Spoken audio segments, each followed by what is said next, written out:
Well, good morning and welcome to chapel. I think maybe the mood on a morning just feels a little bit different today. I think normally we come into chapel, it's a little bit more light and airy, but with today a chapel day falling on September 11, I think we wanted to take a couple minutes today just to remember that day.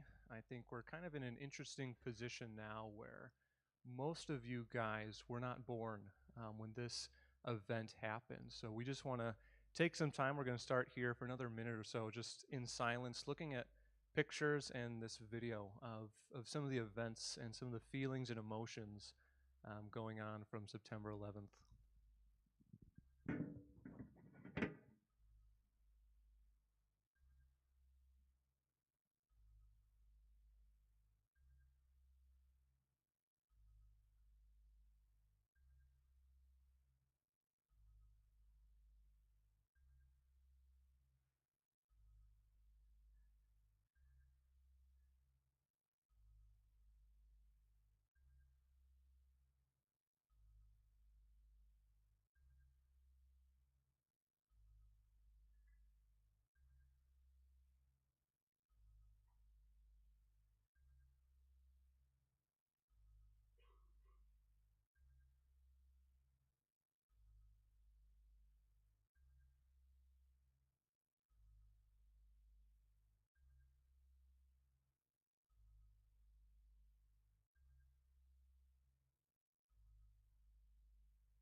So as that morning kind of unfolded, there was a lot of chaos. There was a lot of confusion. There wasn't exactly answers right away as to what was going on, what was happening, why it was happening. There was confusion as to all the events that were taking place that morning. So we've got another video here that will show that just has some different audio recordings from that morning. There's some audio recordings from some of the hijackers on the plane, some of the first dispatchers on their way to one of the World Trade Centers. So if we could move on to that next video, we'll just hear some of the audio recordings of what happened in that morning.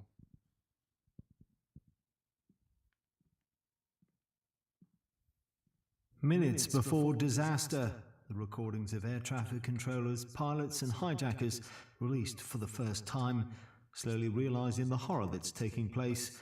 American 11 heading for the North Tower of the World Trade Center. Nobody move. Everything will be okay.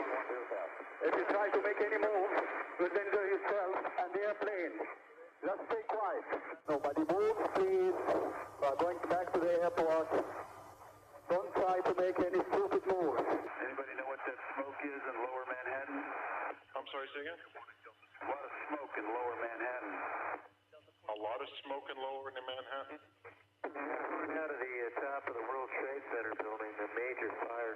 Hey, can you look out your window right now? Yeah. Can you see God about 4,000 feet, about 5 east of the airport right now? Looks like he's... Yeah, that's him. You see God, look, is he descending for the building also? He's descending really quick too, yeah. Well, that's 2,500 feet now. He just dropped 800 feet in like one sweep. that's another situation. Another one just hit the building. Wow. Wow. Another one just hit it hard. Another one just hit the World Trade. The whole building just came apart. Holy smokes. Above Pennsylvania, concerns of a United 93.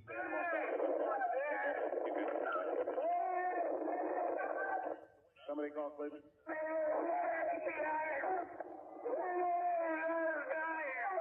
You got United 93? United 93. South of Chardonnay Yeah. descended? What's that? I just saying, it looked like he descended I don't there. think so. United 93, verified 350. United 93, Cleveland. Go ahead, Craig. Do you have United 93 south of Chardonnay? We hear some funny noises. We're trying to get him. Do you have him? No. They got them, please sit down. Keep remaining sitting. We have the ball board. United 9-3, have you got information on that yet? Yeah, he's down. He's down? Yes. When did he land? Because we have confirmation. He did not land.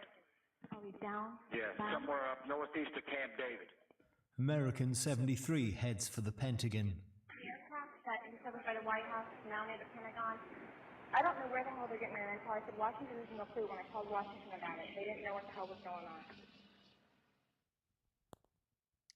I think you can see from even this first video just some of the chaos and the confusion as people slowly start to have their minds wrap around what's happening. I think from that video, one of the things that struck me was that lady on the line where she's talking about, okay, when did Flight 93 go down? He said it's down, and that slow realization that it didn't land, but it was a crash landing, and the significance and the difference between those two things and what it meant for us as a country.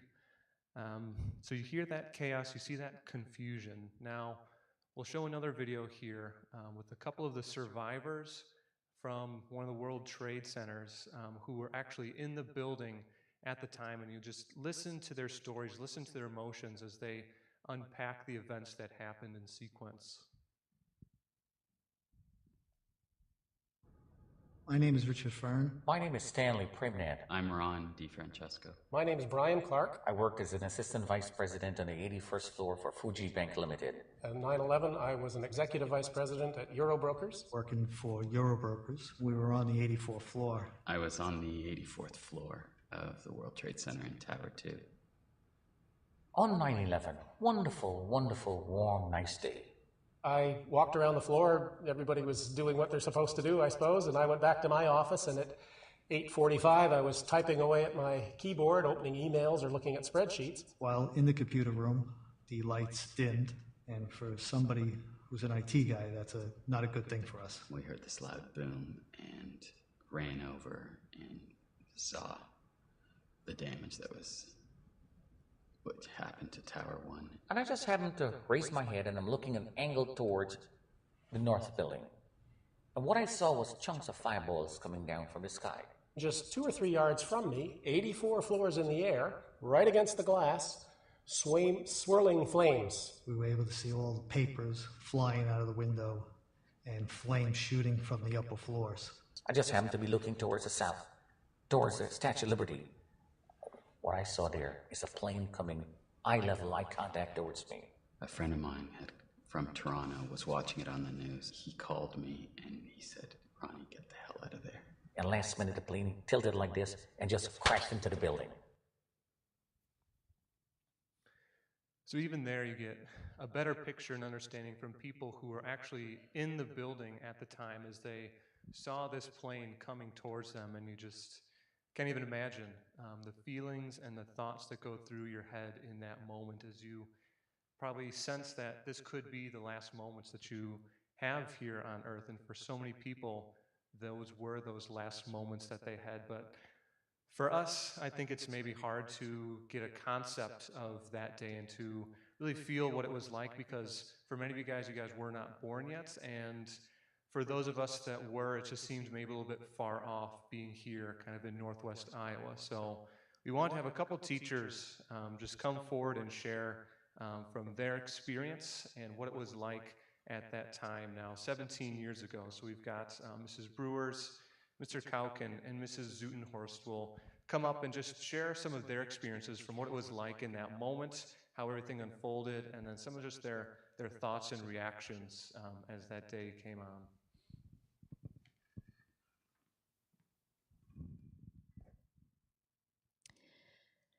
Growing up, I remembered hearing stories from my parents and teachers about where they were when President Kennedy was shot. Every time we studied the 60s, the first comments always revolved around who was where and doing what when the President of the United States was killed. Until 9/11, the biggest historical events in my lifetime that I remember distinctly include President Reagan being shot at, the Iran hostage crisis, and the Challenger exploding during takeoff. On the day of the terrorist attack, I was teaching social studies at Sioux Center Christian School. We had just started the school day when the principal called all of the teachers to the library. Because an announcement with this request had never been heard before, the students were immediately unsettled. As teachers, we gathered together and heard the news of the airplane hitting the tower. We prayed together as a staff and were encouraged to not scare the students, but to share information that was grade level appropriate. We returned to our classrooms only to be called back out again soon after. At that time, we were updated about the towers falling and the ongoing fear that more planes could still be out there that could be used. Specific prayers were offered for one of the teachers whose brother-in-law was a pilot for United, and for our principal whose in-laws lived on Long Island. For the rest of the school day, a television with live coverage was left running in the library. Going into that school year, I'd had a plan for my social studies class. But after 9/11, the plan changed, and instead, we followed the news. We watched footage of the rescue and eventually the recovery. We followed the progress of the workers, and eventually we learned about the planned memorial. Now, a frequently asked question from the younger generation to the people in my generation is, where were you on 9/11? Well, I was doing my usual until I heard. From that moment on, we all realized that our history had changed. So many people's lives were lost, and so many other people's lives were affected. The images that you saw this morning again of people jumping out of the burning towers, people running through the falling soot, the audio tape of the passengers' call to their families, the rescue workers running into the buildings, and the one picture of our president looking out the window of Air Force One at the destruction left behind, changed how I felt about my country. We were a country who did respond in love and who turned to God for comfort. We were again reminded that it is in God we trust.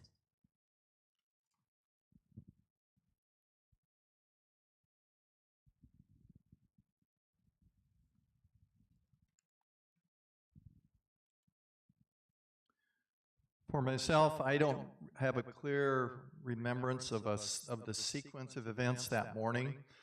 I do remember that we had televisions at that time on carts, and I believe that during that morning hour after we learned that something terrible had happened, that I rolled a TV with a cart with a TV into my room for my first period class, and that was something that we watched for a while. There was also one going on in the library from what I recall. But the thing that struck me was that no one had a clue that building, once it was struck by those planes, that it would collapse. We didn't see the reaction of people this morning of when that building collapsed, but there were many people in the streets watching. And when that happened, it was unthinkable. And in the evening and every night after that, we were at home, we'd watch them play that over and over, and it was appalling to think of the evil that was personified in that event. One thing that people talked about a lot was, why did this happen? And what did that mean for our faith?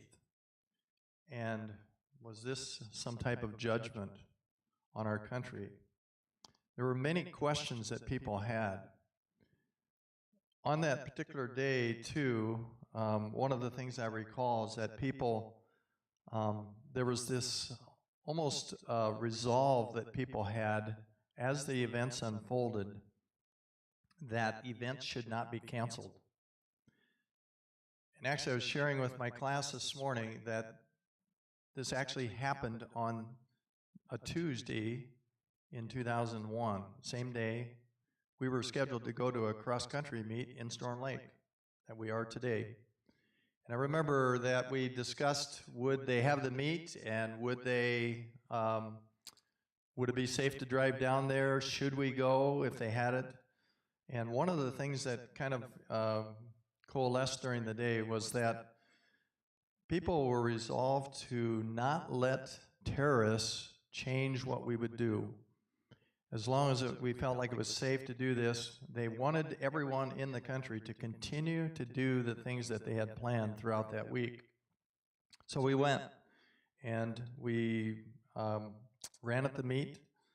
I remember, though, on the way back, an interesting thing, there was a real fear that there would be a shortage of gasoline. So we stopped at a convenience store on the way back, filled the bus up with diesel a second time, just to make sure that we had enough for even the route the next day.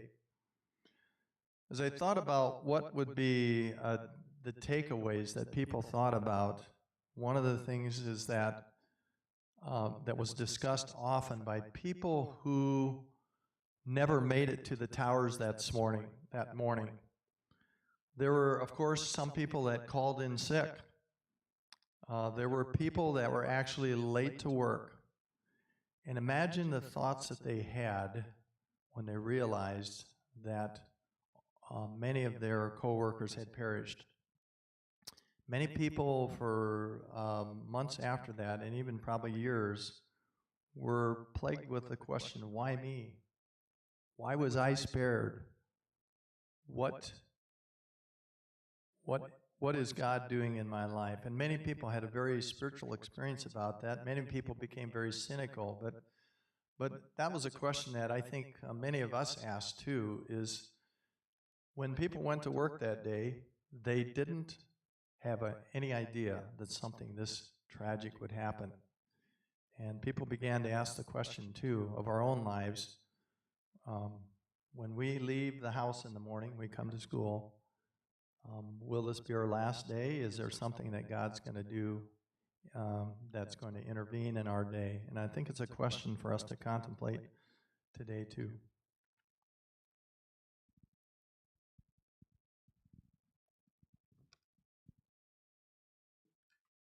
On September 11, 2001, I was in 5th grade at Pella Christian Grade School. The day started off pretty normal until right after morning recess.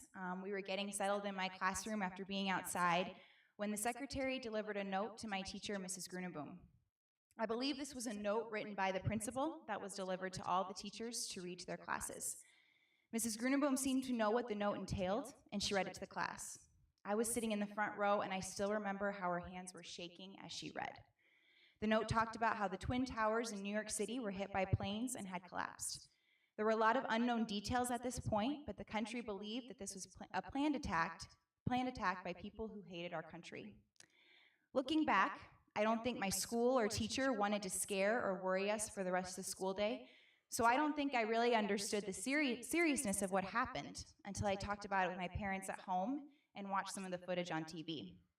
That night, I remember turning to different channels and seeing the towers fall on every one, and going to bed feeling scared and wondering if this would happen in Iowa. The following Saturday, after the attacks, my family and I actually traveled to Orange City to watch my cousin play football for Northwestern. Before the game, I remember the moment of silence the crowd took for the victims and families of 9/11. You could hear a pin drop. I saw people staring at the American flag, praying or crying or with their heads down. It was there I remember feeling a strong sense of unitedness, that even though our country was grieving, we would continue to stand as one nation under God.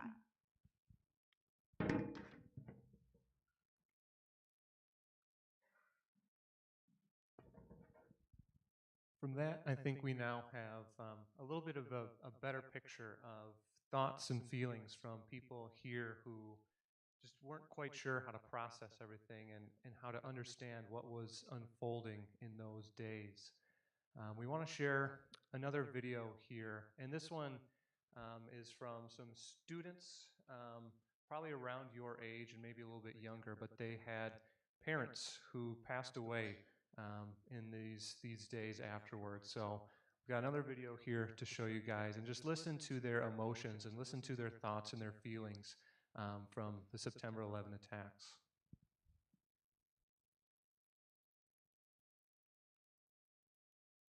As many as 2,000 kids lost parents on that day. Many others lost uncles and aunts. At least 100 September 11th widows were pregnant when their young husbands died. Their babies are now 3rd and 4th graders, and boys and girls who were toddlers on 9/11 have grown into teenagers. We talked to some of them recently. On 9/11, I lost my father, John Robinson Lenore. Benjamin Keep Clark. He's an executive chef. My dad was Alvin Romero. My uncle's name was Edward Lichshine. Sergeant John Coughlin. I was in my 5th grade class. and our teacher said, everyone look outside the window. My teacher said it was just a little accident. Then I realized that it was much bigger than that. My first thought was, is my father okay? We were all in her bedroom watching this TV show. I remember asking her, like, oh, Mom, what movie are you watching? I remember she said that they're all gone. I guess it just didn't click to me that what I was watching just wasn't a movie. And like I remember looking out the window just thinking the whole thing was a dream. Nobody else has lost a parent on national television, on the news. Nobody else has seen it happen over and over again. And that's something that we all have to live with. My mother sat us down and had every cop's kid's worst nightmare talk that Daddy wasn't coming home. My little sister at the time just screamed out loud. All of a sudden, I was the oldest of the family. I had to step up right at that exact minute. I was very, very angry. I know I punched the wall. And I saw the world as like a gross, vulgar place full of hatred. I do not remember a good 2 years of my life because I just emotionally have blocked it all out. Yeah, I don't really remember anything about it. Sometimes I think it was a better thing that I didn't know him and then he was like taken away from me, or if it was a worse thing that I didn't get to spend like the little time I would have known with him. And when your friends complain like, oh, my dad's so annoying, or like he won't let me go out, or he won't let me do this, it's like you get mad because you would do anything to have that. And they complain and they don't really appreciate what they have. If we're talking about 9/11 in class, And everybody would like turn around and stare at me. they almost know that I was affected by it directly. Sometimes it makes me feel a tiny bit agitated because it's not like I would want to be known as, oh, his dad died, his dad was killed. I don't want to be known as that. I just want them to know me as me, like for who I am. Anywhere you went, we're right away labeled as the 9/11 kids. You always get people who are trying to help saying, like, I know how you feel, everything's going to be okay. Brittany, I'm sorry that this happened to you, or Brittany, is there anything we can do? It makes me feel kind of cornered when everyone around me is like, oh yeah, Brittany, you lost your father, are you okay? I really think people expect us to fail sometimes. Every night I need to talk to my mom and my brother right before I go to sleep because I'm always afraid something's going to happen to them too. Because I'm afraid of, if I lost one parent, I'm afraid of losing the other. Life is short. It could be taken away in an instant, just like it did on that Tuesday morning. I cry more, I grieve more because now I recognize what I've lost. My mother will stand in the middle of the kitchen and be like, can you please stop acting just like your father? But my mom always tells my sister and I that we have his smile or his sense of humor. It took me a really long time to not move on from the situation, but to accept the situation. But in the end, we came out pretty well. I think that video speaks for itself, and I won't talk about it too much because you hear the testimonies of these kids, and just let their words just speak to you, and let the message that they have be powerful. As we were hearing some of the teachers share, just the questions that they have, how do we process this? Why does something like this happen? How do we use our faith to get through an event like this? I've got a little excerpt here from a story from Focus on the Family of someone who was involved with the crashing into the Pentagon. When American Airlines Flight 77 crashed into the Pentagon, Lieutenant Colonel Brian Birdwell, who had been standing about 20 yards from the point of impact, he was surrounded by destruction. As the flames engulfed Brian's body, he thought of his wife, Mel, and their 12-year-old son, Matt, and he wondered if he would ever see them again. This could be the day that I die. Searing pain and over 30 operations and therapy became a way of life as Brian recovered from second and third degree burns over 60% of his body. Through it all, Mel cared for him, moving into the hospital and staying with him day and night for 3 months, reading the Bible and praying with him. She was torn between the duties as a wife and a mother because she had to shield her young son from Brian's open wounds. Close family friends watched and homeschooled Matt so that he was in good hands, but at times Mel felt overwhelmed with guilt. Brian says his marriage and his faith in God created the foundation for his recovery. Mel was his primary caregiver for about a year, and even today, his disability makes it hard for him to reach the back of his neck to fix his shirt collar. Mel fixes it for him and jokes that he's her life-sized Ken doll. Since 9/11, Brian talks about the tragedy and his recovery as part of God's sovereignty. Brian and Mel believe that he survived the fire so he could tell others about God's love. Nothing has touched me or my family that hasn't been sifted through God's hands, Brian says. You have to treasure each day as a gift. Mel says the trauma of 9/11 taught her to never take her husband for granted. We never walk out the door without saying goodbye, she says. You never really realize what a gift your spouse and your family are. So we think about, all these videos and these pictures and everything and process this event and what are we supposed to think about all of this? How are we supposed to, really relay to God what's happening? Are there clear answers? I'm not going to stand up here and say that I have all the answers, and I'm sure I have any answers at all. I think there's an appropriate amount of wrestling with God that we as Christians can have with a situation like this. Why would it happen? Where is my hope found? Do I have a belief that God loves America more than other countries? And I really draw back to the words of a famous hymn that just says, "On Christ, the solid rock I stand. All other ground is sinking sand." There may never be an event that really rocks our area quite like 9/11 did, and I hope there isn't. But we will go through hurt and we will go through heartache in life, and that's just a certainty. For all of us, we entered that day as if it was just going to be another day, and then suddenly it wasn't. In a moment, we'll sing a hymn, and we'll sing that a cappella, but I want to challenge you guys with just a few thoughts. As we think about this theme for our school year, what are you deeply rooted in? Who are you rooted in? As we saw from the videos, buildings will rise and they'll fall, and nations will crumble. Isaiah says that the grass withers and that the flowers fall, but the word of God stands forever. Are you rooting in what will fall, or are you rooting in what will stand forever? I think the video from the children rings true as well. Life is short. Don't take it for granted. It can be here one day and it can be gone the next. We're here for just such a short amount of time. Tell people you love them.